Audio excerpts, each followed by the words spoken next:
다 함께 일어나셔서 할렐루야 찬양 드리겠습니다.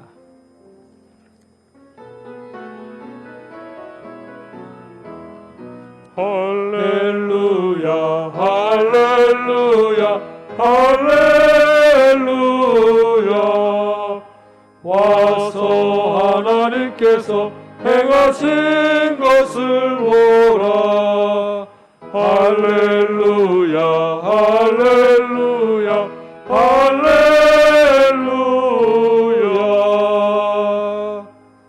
볼지어다 내가 문 밖에서 서서 기다리노니 누구든지 내 음성을 듣고 문을 열면 내가 그에게로 들어가 더불어 먹고 그는 나와 더불어 먹으리라.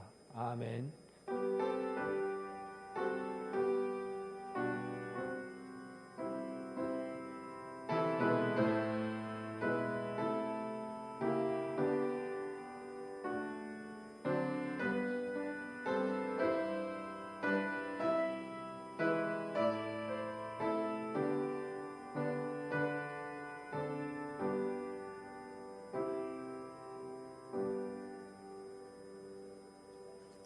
살아 역사하시며 우리를 생명길로 인도하시는 하나님 아버지, 세상에 흩어져 살아가는 우리를 부르사 주님의 품에 안아주시고 평안과 안식을 주시니 감사합니다. 예배 드리는 이 시간 우리가 분주하고 고난했던 세상 일로 뒤돌아보면 하나님 앞에 집중하지 못했던 어지러운 삶이 있습니다. 이제 마음과 뜻과 정성을 다하여 하나님 앞에 올려드리게 하시고 온전한 마음으로 예배드리게 하여 주옵소서. 거룩하신 하나님, 친히 이곳에 임재하여 주셔서 우리가 드리는 기도와 예물과 헌신을 기쁘게 받아 주옵소서. 예배의 주관자 되시는 예수님의 이름으로 기원하옵나이다. 아멘.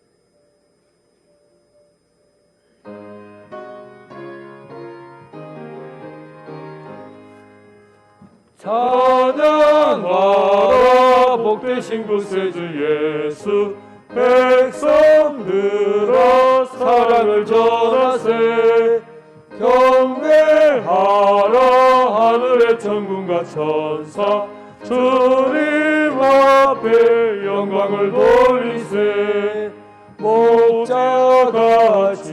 우리를 지키시고 종일 품에 늘 안아주시니 찬양하라 높으신 권세를 찬양 찬양 찬양 영원히 드리세 찬양하라 복되신 구세주 예수 우리 대신 죽임을 당했네 구주 예수 영원한 구원의 소망 경배하며 겸손히 절하세 찬양하라 우리 주 지신 예수 그의 사랑 한없이 크셔라 찬양하라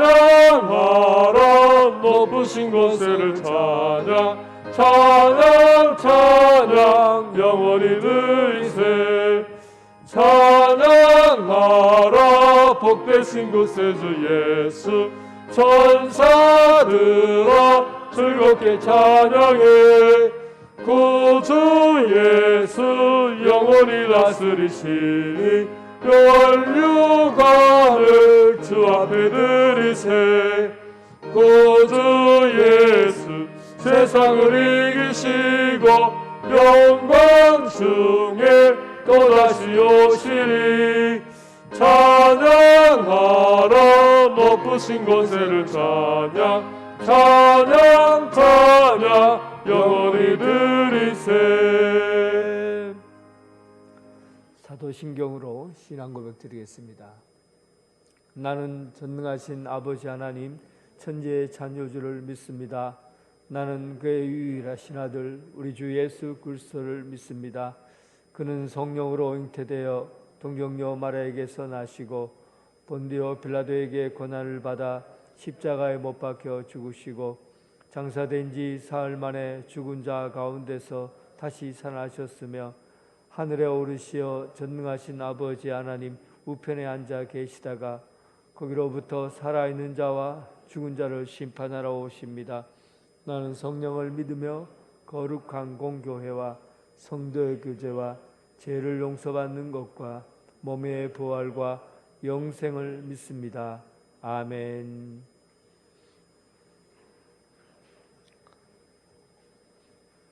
교동문 16번 시편 28편입니다.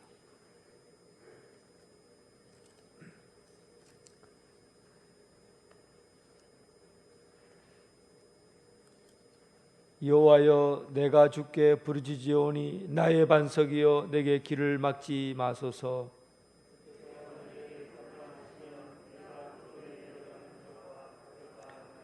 내가 주의 지성소를 향하여 나의 손을 들고 주께 부르짖을 때 악인과 악을 행하는 자들과 함께 나를 끌어내지 마옵소서.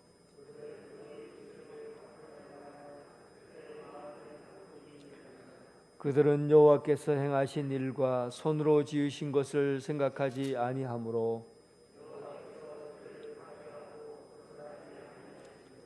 여호와를 찬송하며 여호와는 나의 힘과 나의 방패시니 여호와는 그들의 힘이시요 그의 기름 부음 받은 자의 구원의 요새시로다. 아멘.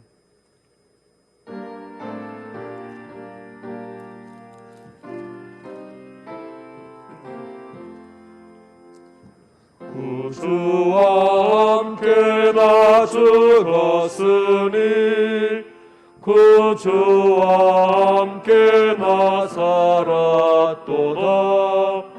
영광의 그날을 이르도록 언제나 주만 바라봅니다.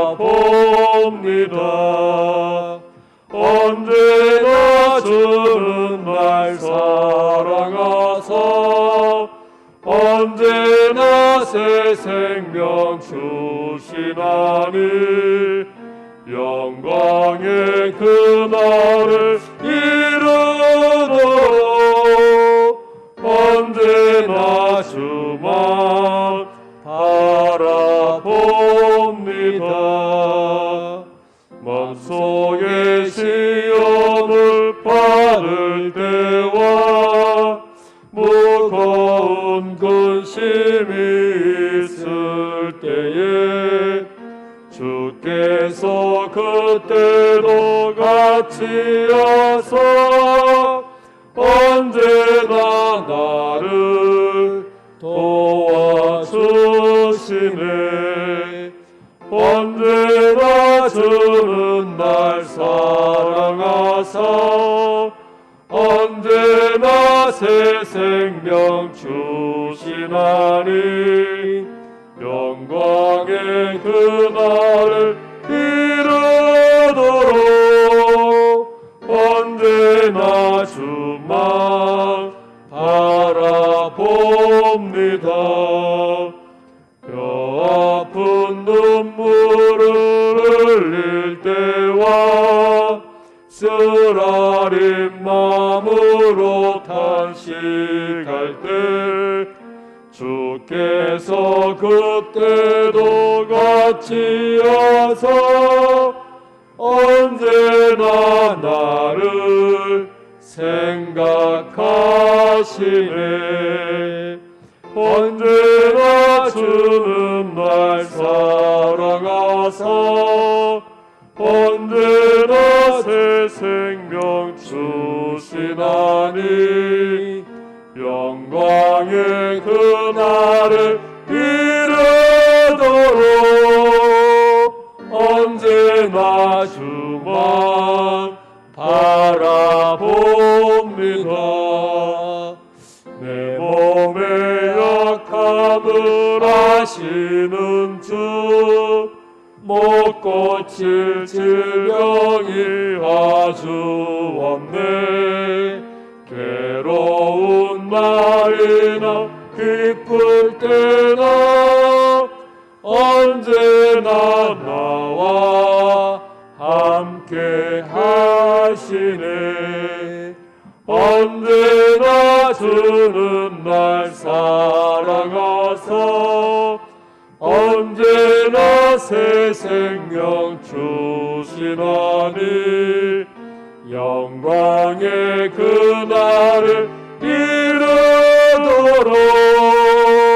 언제나 주만 바라봅니다.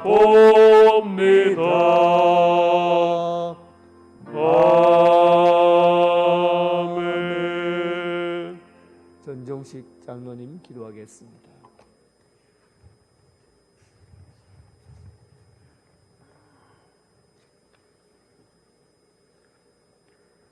만물의 창조주이시며 역사의 주관자이신 전능하신 하나님 아버지, 분주한 일상을 사느라 흩어졌던 마음과 연일 열어나는 코로나 확진자와 대통령 선거를 앞둔 혼란과 힘든 현실 앞에서도 아버지께서 심어주신 삶의 자리에 흩어져 있던 저희들을 천국의 기쁨인 예배의 자리로 불러주신 사랑과 은혜에 감사드립니다. 죄와 허물로 죽었던 자격 없는 저희들을 위해 독생자 예수 그리스도를 십자가에 살찌키시고 피 흘리심으로 저희들이 감당할 수 없는 엄청난 생명의 대가를 치르시면서까지 저희들을 사랑하셔서 죄와 사망에서 건져주시고 하나님의 은혜에 힘입어 마음이 청결하고 심령이 가난하며 애통한 성도들이 한마음 한뜻으로 성삼위 하나님께 찬양과 존귀와 영광을 올려드리오니 이 예배를 받아 주옵소서. 긍휼이 풍성하신 하나님, 지난 한 주간 삶의 흔적을 따라 남겨진 죄와 허물을 고백드립니다. 어둠과 밤이 여전히 지배하는 듯한 세상에서 온갖 풍랑과 문제로 인해 마음이 상하고 염려와 불안과 두려움으로 살았던 불신앙의 삶을 고백하오니 용서하여 주옵소서.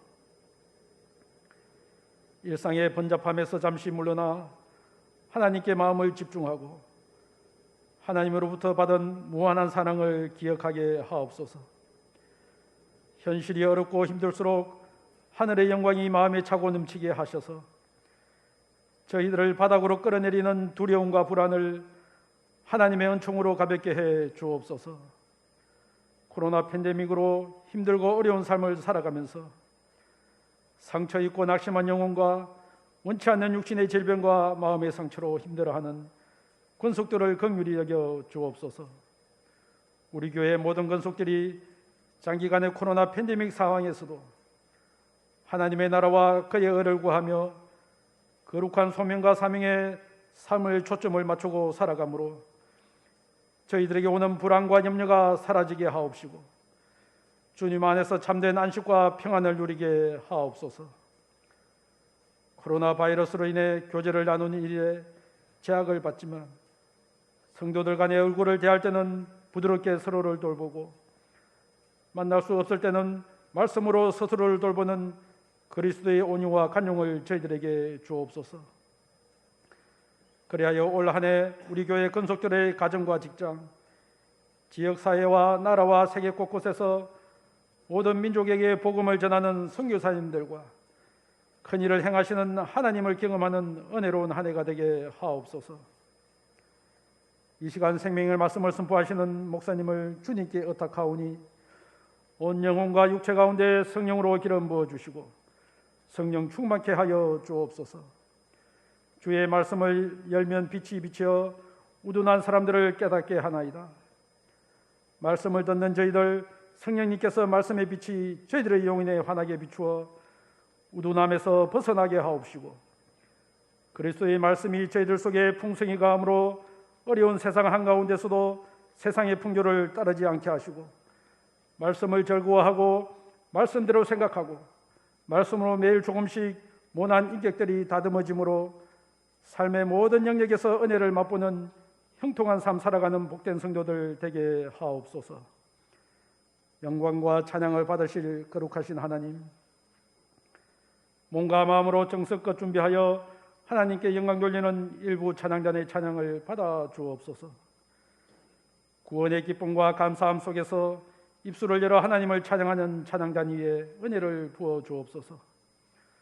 구속받은 은총의 감격이 묻어있게 하시고 찬양할 수 있는 은사를 주신 하나님께 기쁨과 감사와 감격으로 찬양하는 복된 입술의 찬양이 되게 하옵소서. 복된 날 하나님과의 깊은 교제에서 흘러나오는 그 사랑의 힘으로 예배와 교회를 섬기는 귀한 손길들을 기억하여 주옵소서.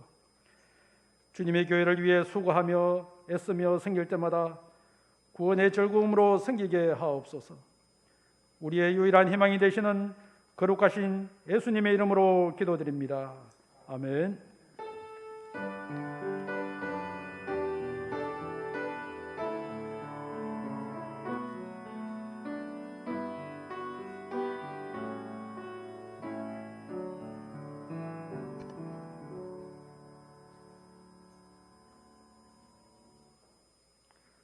성도님들 반갑습니다. 교회 소식을 전해드리겠습니다. 오늘 처음 우리 교회에 나오신 분들을 우리 교회에서는 진심으로 환영을 합니다. 등록을 해주시고 예배를 마치고 나가실 때 목사님을 만나주시면 감사하겠습니다.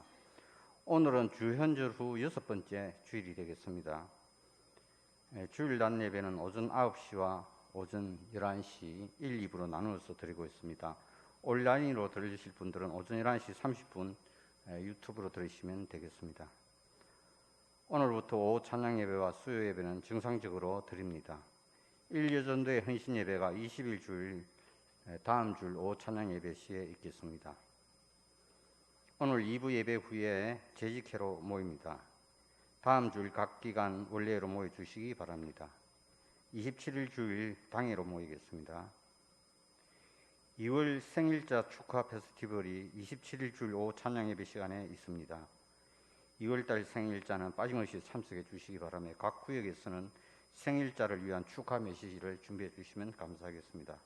온라인 예배 시 헌금은 아래 계좌로 입금해 주시면 감사합니다. 성경 읽기 릴레이가 1029독째 진행되고 있습니다. 많은 관심을 가져주시면 감사하겠습니다. 이상으로 교회 소식을 마치겠습니다. 찬양 드리면서 기도드리겠습니다.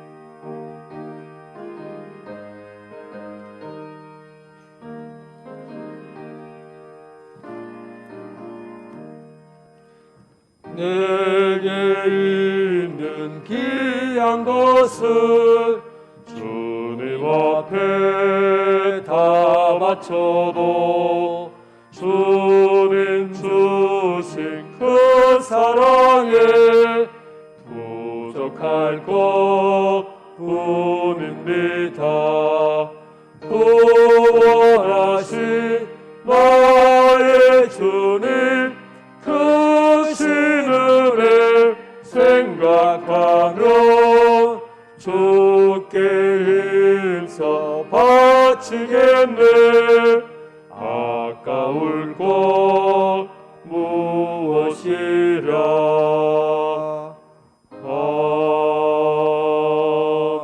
아멘. 선한 목자 되신 하나님, 푸른 풀밭 맑은 시냇가로 인도해 주신 하나님 감사합니다. 세상이 아직도 캄캄하고 불편한 소식이 난무합니다. 이런 어두운 계절 가운데 따스한 봄 햇살처럼 예수님의 빛을 우리에게 보내주셔서 우리의 삶이 다시 빛 가운데 살아가게 하시오니 감사합니다. 하나님의 은혜와 돌보심 속에서 얻은 모든 열매와 소득을 온전히 바칩니다. 감사함으로 자원하는 마음으로 즐거운 마음으로 하나님 앞에 드립니다. 우리가 드리는 이 봉헌에 대한 내용들을 일일이 주님 받아주시고 모든 물질이 하나님께 속한 것임을 깨닫고 물질 때문에 욕심부리거나 탐내지 않게 하시고 자기 배만 채우려고 하는 거짓된 생각을 버리고 하나님께 헌신하며 이웃에게 나누고 또 복된 청지기로서의 삶을 살게 하여 주옵소서. 오늘 올려지는 마음, 우리의 마음과 정성을 다하여 드리는 봉헌을 받아주시고 삶의 자리가 어디든지 간에 하나님 나라가 땅끝까지 펼쳐지는 역사가 있게 하여 주시옵소서. 우리의 삶도 풍성해지고 익어져서 말씀 가운데 새롭게 세워지고 영적으로 물질적으로 주님의 큰 복이 많은 삶이 되게 하여 주옵소서. 예수님 이름으로 기도드립니다. 아멘.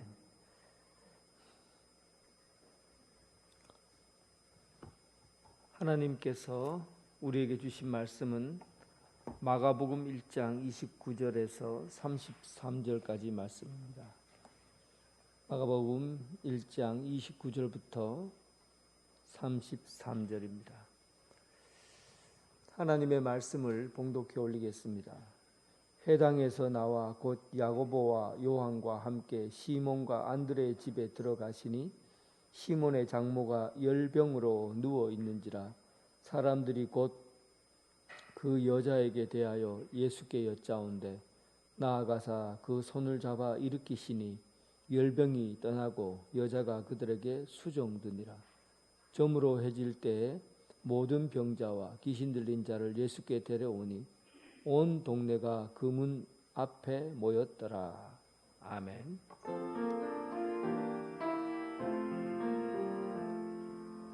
아버지 한 말씀 내가 살겠네. 내가 살겠네. 아멘 아멘 아멘 아멘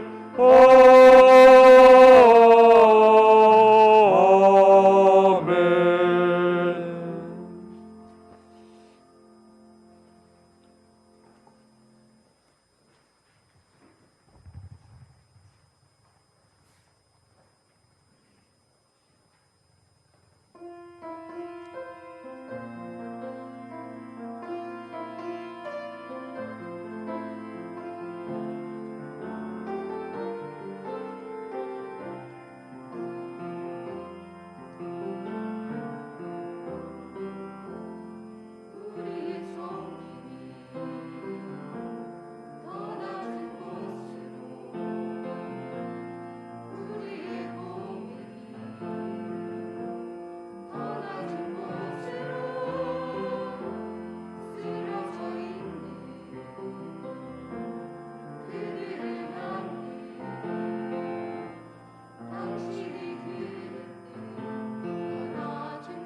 아멘.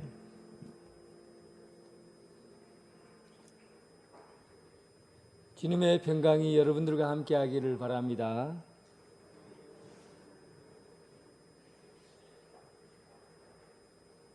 우리나라 새마을 운동을 할 때 시골에서는 집을 수리를 하고 길을 닦았습니다.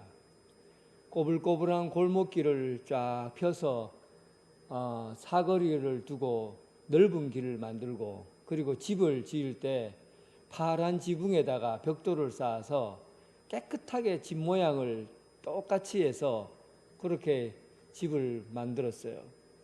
그러다 보니까 이 집이 김씨집인지 저 집이 김씨집인지 나중에 헷갈려요. 그래서 집집마다 주소하고 문패를 달도록 했거든요. 그래서 호주 이름과 그리고 주소 옆에 조그만하게 주소를 쓰고 호주 이름을 써서 집집마다 문패를 다 달았습니다. 또한 문패를 단 것은 아마도 그때 당시에 모든 그 세금이나 모든 통지서나 이런 것들이 우편물로 배달이 되기 때문에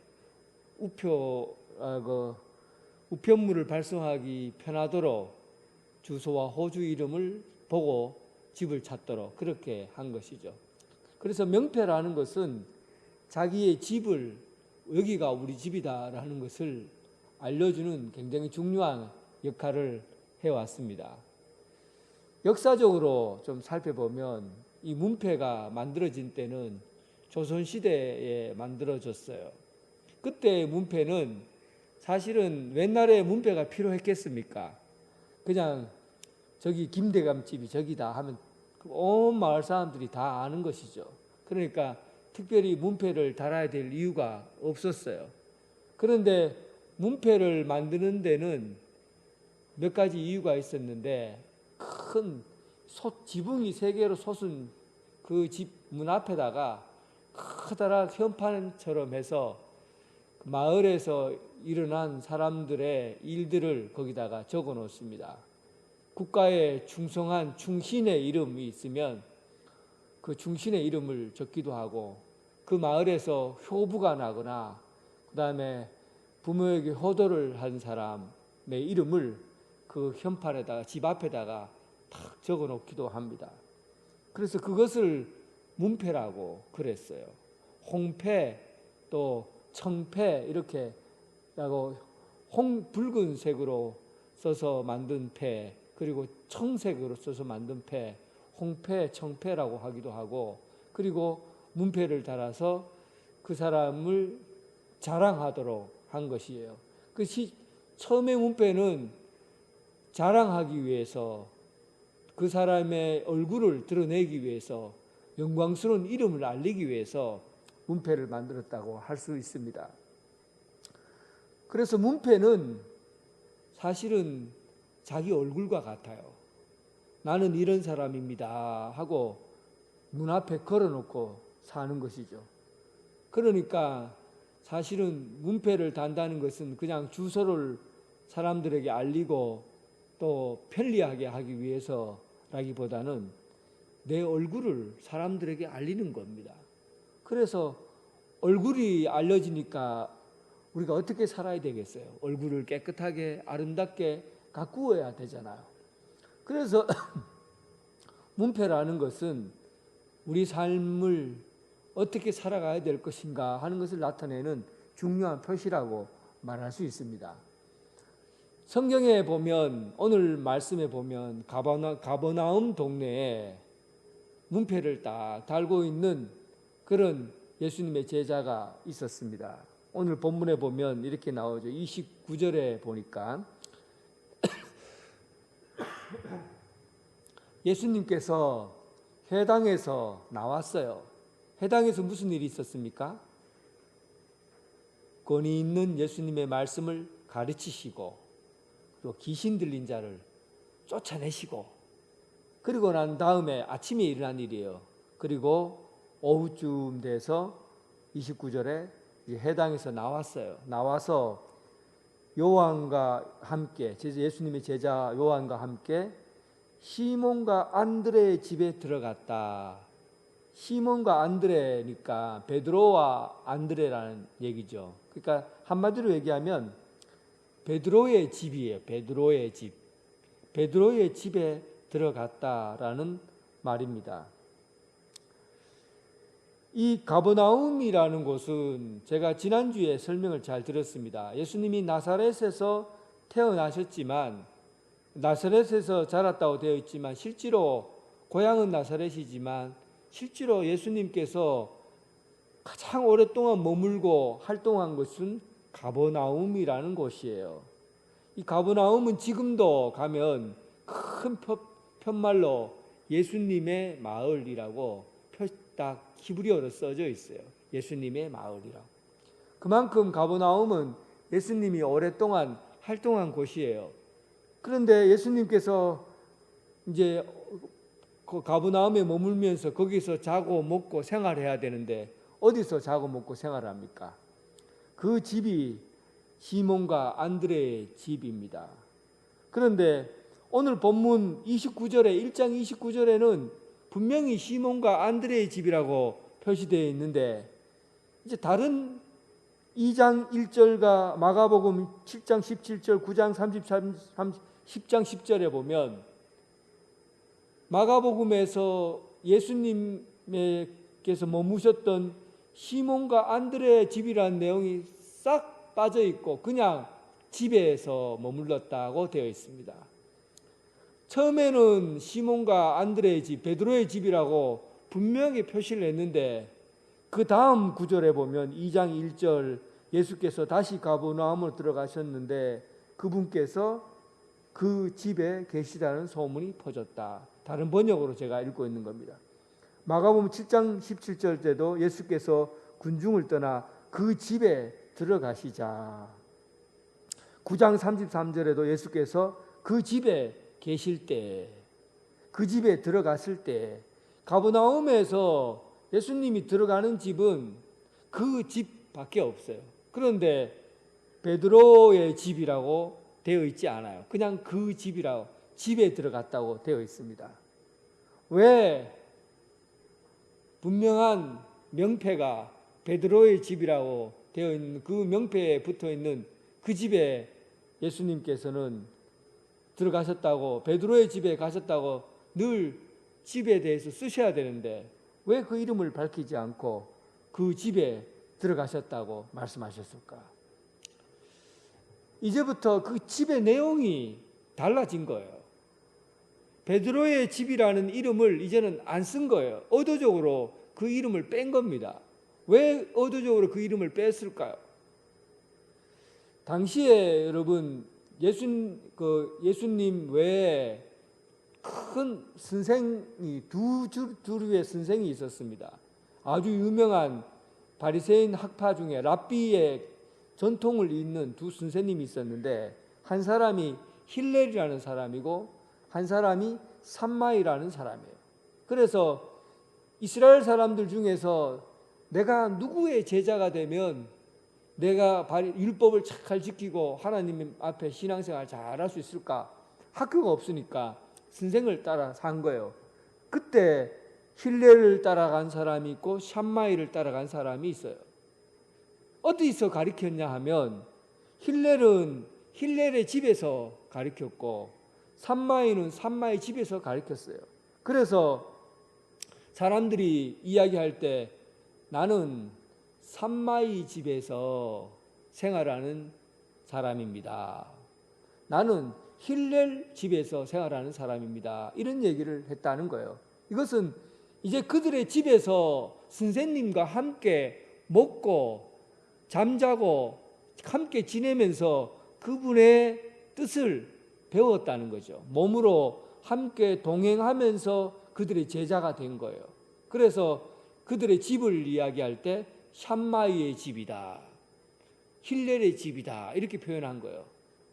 그러니까 오늘 예수님께서 베드로의 집에 들어가셔서 거기서 이제 머물게 되고 오랫동안 거기서 활동하시게 돼요. 가르치시고 병을 고치시고 또 병자를 예수님 귀신을 쫓아내시고 활동하게 되시는데 그러면 그의 집이 이제는 베드로의 집이 아니라 이제 누구의 집이 되는 겁니까?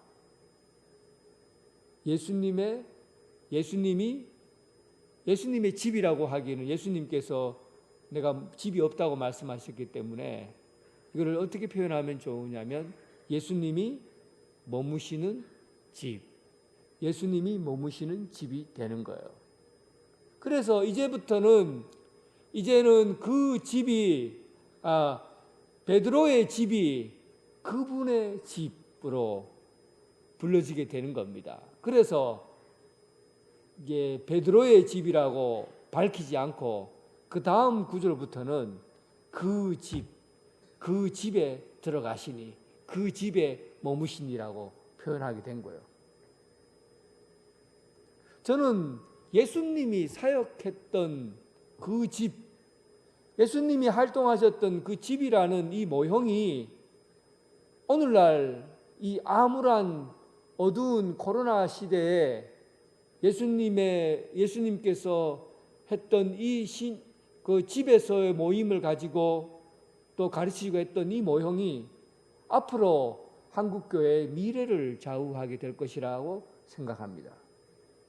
한국교회의 미래를 좌우하게 될 거예요.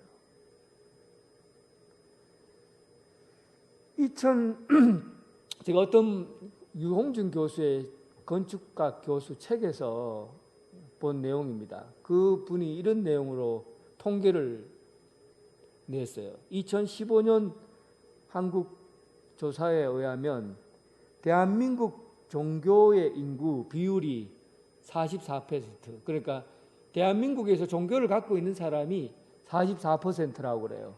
그 중에서 불교가 16%, 천주교가 8%, 기독교, 개신교가 20%라고 합니다. 그러니까 한국 개신교가 가장 급성장을 했다는 거예요. 20%니까. 그런데 이 한국 개신교가 급성장하게 된 이유가 있었는데 그것은 바로 한국교회 상가교회 덕분이라는 겁니다. 이 상가교회 덕분이라고 이 표현한 게 참 저는 특이해서 그 내용을 자세히 읽어봤어요. 읽어보니까 그때 당시에 베이비붐 시대, 그러니까 1953년에서 1963년에 태어났던 그때 아이들이 많았잖아요. 그때 태어났던 시대의 사람들이 이 사회를 일으켰던, 우리나라를 세웠던 아주 중심에 있던 어른들이잖아요. 그때 세대 분들이 이 나라를 세워왔지요. 그때 가족 건축에서 가장 중심이 아파트예요. 그래서 아파트를 우후죽순적으로 막 세웠어요. 그래서 아파트를 중심으로 해서 주거의 도시의 문화가 바뀌었다고 그래요. 그때 신학대학원을 졸업한 후에 아파트 단지가 들어진 곳에 보증금을 내고 상가에 들어가서 교회를 개척한 사람들이 굉장히 많았어요. 왜냐하면 아파트가 들어선 다음에 상가가 있잖아요. 그 상가는 아파트랑 너무 가까워요. 그런 데다가 교회가 들어간 거예요. 사실은 종교가 상가에 들어간 것은 세계적으로 우리나라가 전무하다는 겁니다. 세계에서 처음이래요. 상가라는 건물 안에 교회가 들어간 것은 세계에서 있을 수 없는 일이 일어난 거죠. 그런데 이 상가교회가 아파트 밀집 지역에 들어가니까 아파트 생활하는 사람이 걸어서 차댈 필요도 없고 가까운 곳에서 서서 걸어서 상가라는 곳에 들어가서 상가교회에서 예배 드리다 보니까 마치 가족과 같은 느낌이 든 거예요. 함께 몸을 부딪히고 많지 않는 인원끼리 얼굴을 마주하고 함께 밥을 먹고 말씀을 공부하고 하면서 그렇게 가족 같은 그런 사랑을 경험하고 그리고는 상가교회가 성장하기 시작했다는 거예요. 젊은이들도 작은 교회지만 들어가서 남자와 여자 어울려서 찬양을 하고 드럼을 치고 기타를 치면서 또 수련회 같은 곳에 함께 모여서 밤을 새며 즐겁게 하나님 안에서 기쁘고 즐거운 믿음 생활을 해왔고 이런 데에서 상당히 큰 만족감과 기쁨을 느꼈다는 겁니다. 그리고는 상가교회가 성장하기 시작하면서 그리고 대형교회로, 중형교회로, 대형교회로 자라갔다는 거예요. 결국은 그때 당시에 교회가 성장하게 된 것은, 한국교회가 성장하게 된 것은 상가교회가 새로운 교회 형태로 나타나기 시작하면서 거기에서 가족 같은 사랑을 경험한 사람들이 교회가 성장하는 계기를 이루었다는 겁니다. 그러니까 여러분, 오늘날 이 시대가 교회가 다시 어려움에 처해진 것은 가족 같은 교회 형태를, 가족같이 모이는 그런, 가정으로 모이는 그런 교회 형태가 무너지고 콩나물 시루 같은 교회 형태를 가졌기 때문에 앞으로 교회는 쇠퇴기에 이르게 되었다는 겁니다. 콩나물 시루 같은 교회가 뭐 어떤 교회예요? 사람들이 주일날 한 번씩 이렇게 예배당에 모이는 거죠. 주일날 한 번씩 모이면 그때 물을 쫙 뿌리면, 콩나물 시루에 물 주듯이 물을 뿌리면 그 중에서 물을 제대로 잘 받아 먹은 사람은 자라나 있지만 그렇지 못한 사람은 스스로 도태되는 거죠. 서로 옆에 사람과 관계없이 그냥 하늘에서 뿌려지는 것만 먹고 자라는 거죠. 지금 교회 형태가 그렇다는 거예요. 일주일에 한 번씩 옹기종기 모여서 예배 드리고, 그리고 하나님이 부어주시는 은혜를 받아 먹는 사람은 자라나고 그러지 않는 사람은 도태가 되니까 가족 간에 서로 성도와 성도 간의 교제가 끊어지고 사람과 사람과의 만남이 끊어지고, 그러면서 서로 은혜를 주고 은혜를 나누고 사랑하며 살아갔던 그런 가족 간의 관계가 무너지기 시작한 거예요. 한국교회가 이렇게 앞으로 나가다 보면 곧 유럽교회처럼 텅 비어버린 교회가 되어버릴 거라는 겁니다. 예수님께서 그 집에 들어가시니라. 그리고 그 집에서 가르치시고 치료하시고 고치시고 병자들을 고치시고 어두운 귀신의 세력을 물리치시고 그리고 전도도 하시고, 이렇게 하면서 그 가정에서 예수님의 제자들을 길러내신 거예요. 오늘날 우리 교회가 120주년을 맞고 또 앞으로 또 100년을 더 살아가야 됨. 우리는 이제 교회로서 참다운 교회의 모습을 회복하려면 예수님이 세우셨던 교회 형태로 다시 회복을 해야 됩니다. 어떻게 회복해야 됩니까? 교회에 왔을 때 가정과 같은 주님이 머무시는 교회, 함께 있으면서 서로의 아픔을 나누고 그리고 서로의 헌신과 사랑을 도움을 받고 서로 교제하고 나누면서 그렇게 엮어져가는 교회가 되지 않으면 앞으로 교회의 미래는 더 어두워질 겁니다. 그러나 예수님께서 우리에게 시작하셨던 그 집의 가정교회, 그런 교회 형태를 가지게 되면 우리는 다시 주님의 교회, 아름다운 교회로 부흥하고 세워질 줄 믿습니다. 주님이 머무시는 그 집으로의 모습을 갖춰가는 우리 교회가 되길 주님의 이름으로 축원합니다. 그분이 머무시는 집에서 어떤 일이 일어났는가? 오늘 사건 하나에 주목해 볼 필요가 있습니다. 30절 보니까 시몬의 장모가 열병으로 누워 있는지라 사람들이 곧 그 여자에 대하여 예수에게 여짜온대. 그리고 오늘 본문에는 시몬의 장모가 이렇게 열병으로 누워 있었다고 그럽니다.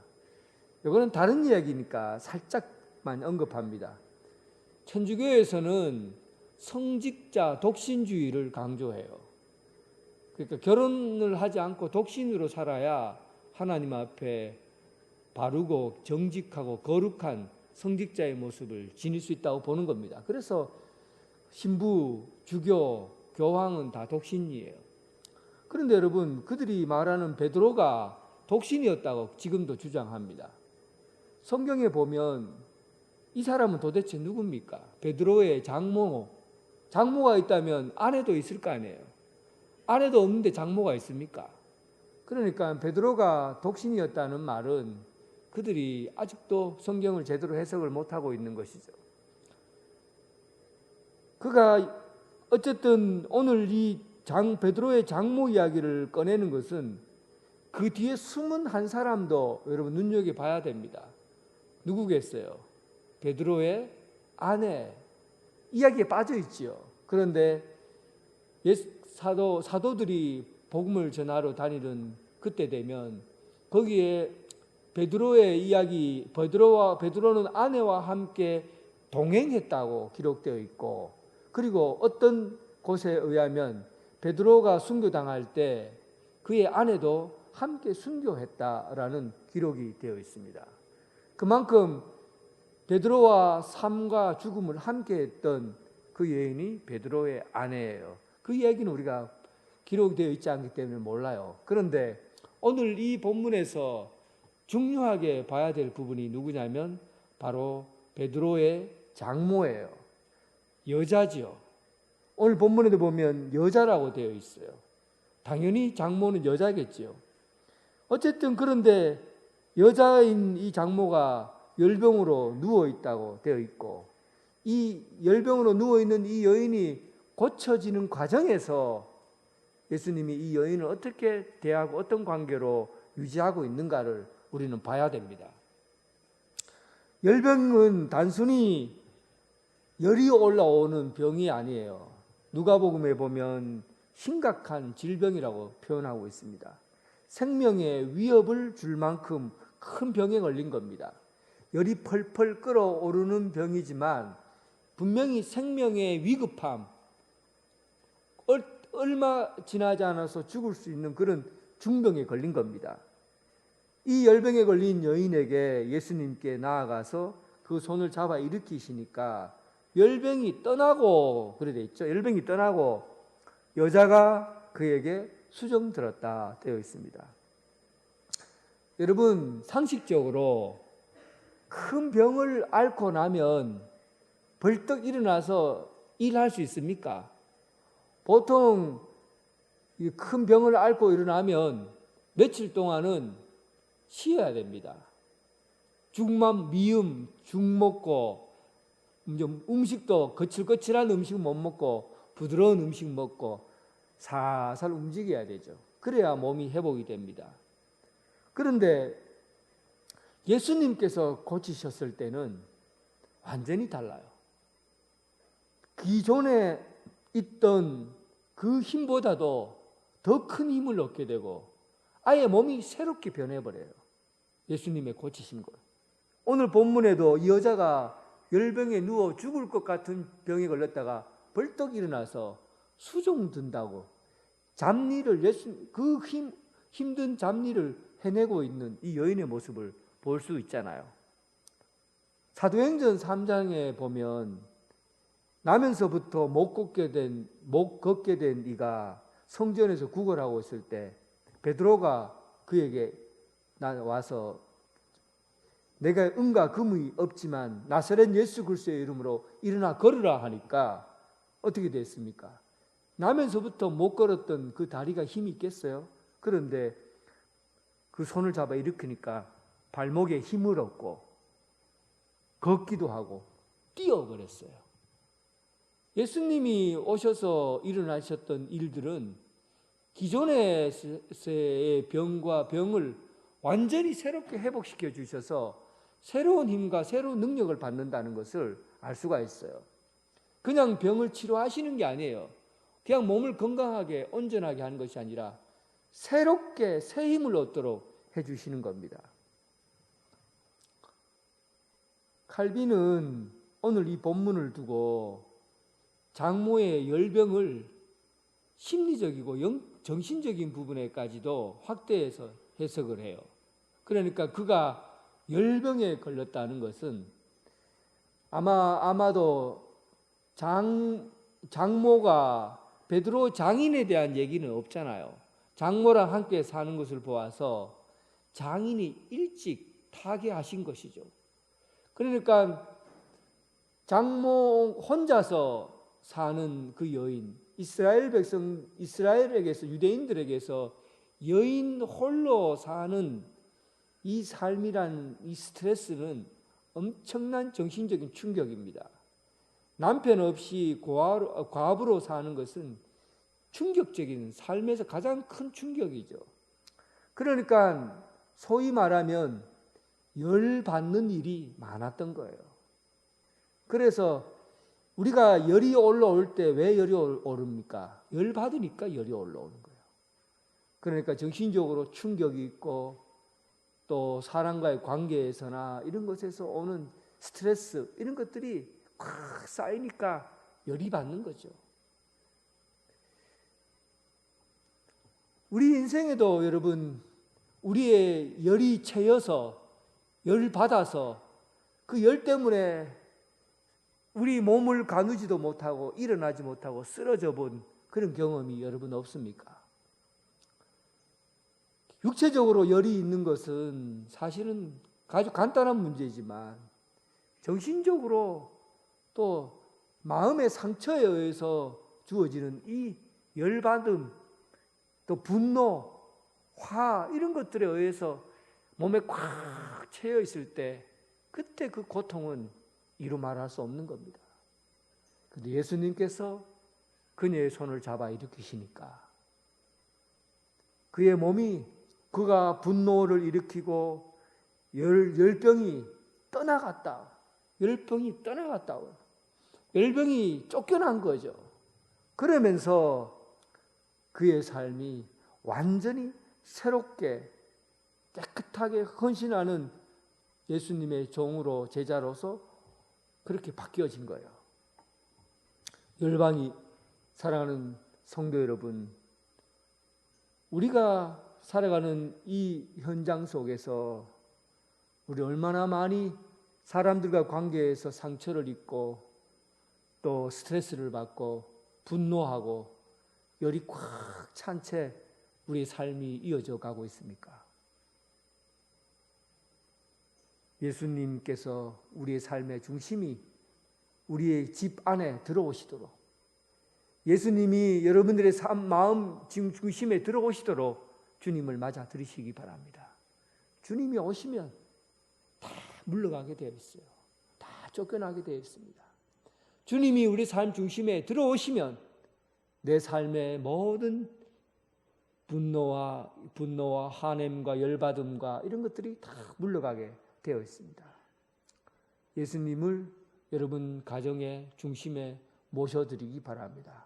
그래서 참된 평안을 찾고 영적인 안정감을 얻고 또 건강하게 새롭게 삶을 살아갈 수 있는 여러분 되시길 주님의 이름으로 축원합니다.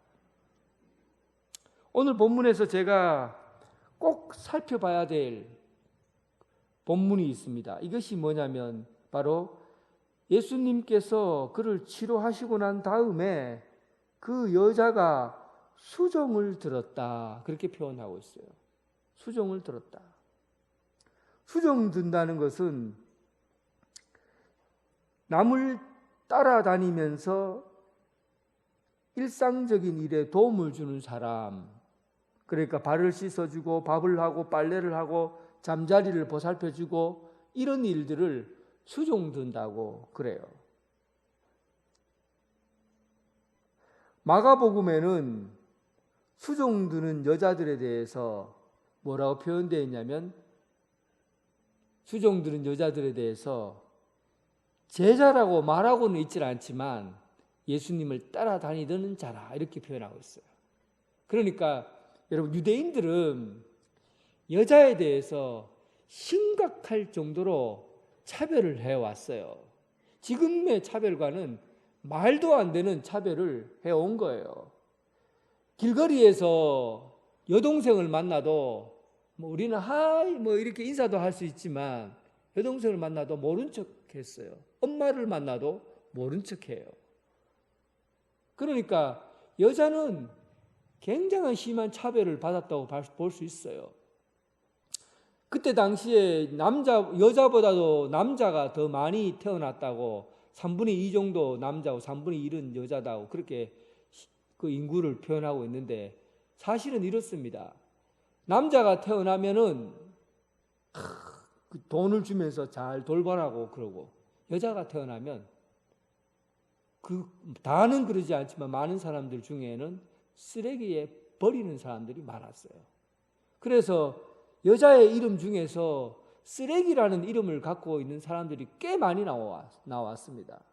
그러니까 여러분 그때 당시에 여자에 대한 생각은 지금의 여자와는 완전히 다른 시절이에요. 2000년 전이니까. 그런데 예수님께서는 이들을 함께 따라다니도록 제자로 인정하신 거예요. 여자 제자들. 그러니까 여러분 성경에는 이들이 공식적으로 여자 제자들이 나와 있지 않지만 주님을 따라다녔던 여인들이 꽤 많았어요. 어떻게 그 시대에는 랍비, 힐레라든지 삼마이 제자로 여자들이 따라다녔던 역사는 없습니다. 기록에 있을 수 없어요. 그런데 예수님을 따라다니던 여자들은 있었다는 거죠. 마가복음 예수님께서 십자가에 못 박혀 죽이시기 전까지 골고다의 언덕 올라가시기 전에 15장 40절에 보니까 멀리서 바라보는 여자들도 있는데 그 중에 막달라 마리아와 작은 야고보와 요새의 어머니 마리아 살로메가 있었으니 이들은 예수께서 갈릴리에 계실 때 따르며 섬기는 자들이다 이렇게 표현하고 있거든요. 그러니까 여러분 여자 제자들이 예수님을 평생을 같이 따라다니면서 살았습니다. 그런데 그 뛰어난 12제자의 남자들은 예수님을 따라다니면서 뭘 했어요? 예수님께서 그들을 부르실 때 잠깐 본토 친척 아베 집을 버리고 예수님을 따라갔고 그 뒤부터 그들의 행동을 보세요. 만나면 싸웠어요. 누가 더 키가 크냐?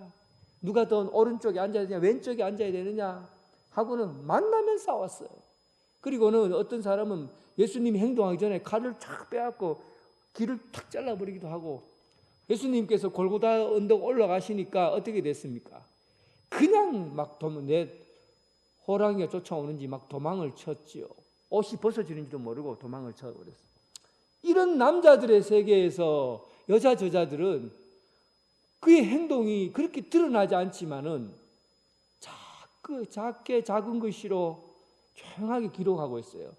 예수님에게 수종 들더라. 예수님을 따라다니면서 섬겼더라. 이 모습이 참다운 예수님의 제자의 모습입니다. 예수님의 사랑을 그대로 몸으로 배운 사람들이 여자 제자들이었다는 겁니다. 섬기고 수종 들고 가장 낮은 자리에서 헌신하고 보이지 않는 곳에서 일하는 사람들, 이런 사람들이 여자 제자들이었고 이들이 바로 섬기는 종으로서의 삶을 감당했던 겁니다. 수종 든다는 것 부끄러운 일 같지만은 이것만큼 가장 큰 사랑을 표현한 게 있습니까? 저희 어머니에게서 제가 기억 남는 사건이, 우리 어머니는 초등학교도 못 나왔어요. 글을 잘 몰라요. 그리고 아버지랑 만나서 결혼해서 살면서 제가 느낄 때 어머니의 사랑은 아침에 눈 뜰 때 어머니의 사랑을 경험해요. 어떻게 아이들은 잠을 자고 일어나면 몸에 땀이 많이 나는가? 자고 나면 온몸이 다 땀이에요. 옷이 젖어 있어요. 땀을 나지 않더라도 오줌 싸니까 또 젖어 있기도 하고. 그래서 아침에 일어나서 눈을 딱 뜨면 머리맡에다가 엄마가 옷을 착착 속옷하고 내복하고를 싹 해갖고 머리맡에 놔둬요. 그러면 아침에 눈을 딱 뜨면은 어머니가 비누로 빨래해서 햇볕에 말른 그 빨래 비누 냄새가 배어있는 뽀송뽀송한 옷이 딱 개어 있어요. 그 옷을 입을 때 그 얼마나 몸이 뽀송뽀송하고 기분이 좋은지 몰라요. 그런데 여러분, 어머니는 아이에게 종이에요. 수종 드는 거예요. 애 옷을 다 빨아서 속옷까지 다 해서 입혀주죠. 밥 일일이 먹여주죠. 머리 발끝부터 머리끝까지 다 챙겨서 그의 인생을 살게 하는 이게 수종이에요. 수종. 이 사랑이 그 여인들에게 주님의 제자로서의 삶을 가게 한 것이죠. 결국은 예수님께서 그 베드로의 장모를 고치시고, 그리고 난 다음에 그 밑에 보면 그 베드로의 장모라는 이름으로는 나오지 않지만 그 여자의 이름이 여자라는 이름으로 나옵니다. 그 이후부터 그는 예수님의 제자로서 예수님을 따른 거예요. 어떻게 따른 겁니까? 수종드는 자, 섬기는 자, 이 사랑의 모범을 예수님을 따라다니면서 보인 거죠. 사랑하는 성도 여러분, 앞으로 우리 교회가 이 코로나 이후 시대에 살아남으려고 하면 작은 교회로서의 모습이 회복되어야 교회가 삽니다. 함께 모여서 수종드는 제자들, 사랑을 나누는 제자들, 예수님께 받은 그 치료와 은혜와 그 기쁨을 함께 나누고 서로 사랑으로 섬겨주는 그 모임을 통해서, 그 모임을 통해서만이 교회가 교회로서 회복이 되고 건강한 교회로 다시 부흥할 수 있는 그런 모습을 갖추게 된다는 겁니다. 앞으로 여러분들의 집, 여러분들의 구역을, 명패를 이제 바꾸세요. 변인덕이라는 그런 명패가 아니라 누구의 명패로? 예수님이 머무시는 집, 그분의 집. 여러분들의 집을 그분의 집으로, 그의 문파를 바꾸고, 여러분들의 구역을 그분의 집으로 바꾸고, 가족같이 모이는, 서로 섬김과 사랑의 제자들이 모이는 공동체로 세워지는 여러분 되시길 주님의 이름으로 축원합니다. 하나님 아버지 감사합니다. 오늘 우리 교회 120년이라는 세월 동안 주님께서 아주 우리에게 수종처럼 우리를 사랑으로 돌보시고 아껴주시고 또 아프고 힘든 과정을 다시금 회복시켜 주셔서 새롭게 하여 주신 은혜 감사합니다. 이제 주님의 사랑을 본받고 우리도, 우리 교회도, 우리 구역도 이제 주님의 사랑이 함께 모아지는 구역으로 세워지게 하여 주시고 가정으로 세워지게 해 주셔서 주님의 집, 그분의 집으로 새롭게 변화시켜 나가는 그런 집으로 바뀌어져 가게 하여 주시고 이제 그 집에서 주님의 제자들이 함께 어울려서 아름다운 교회로 세워져 가게 하여 주옵소서. 예수님 이름으로 기도드립니다. 아멘. 다 함께 일어나셔서 주님께 찬양 드리겠습니다.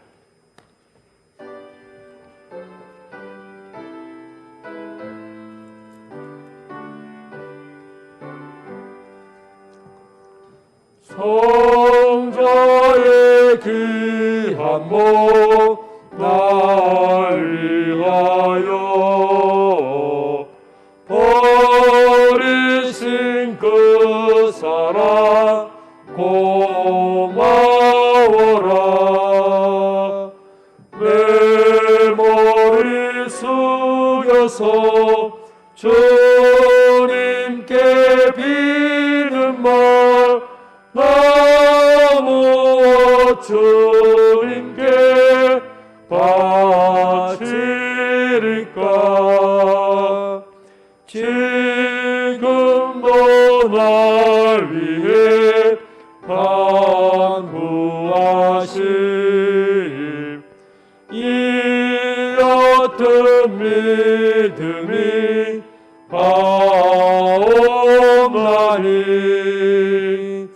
주님의 참사랑 고맙고 놀라워 찬송하리라. 기도를 쉬지 않네. 주님의 십자가 나도 지고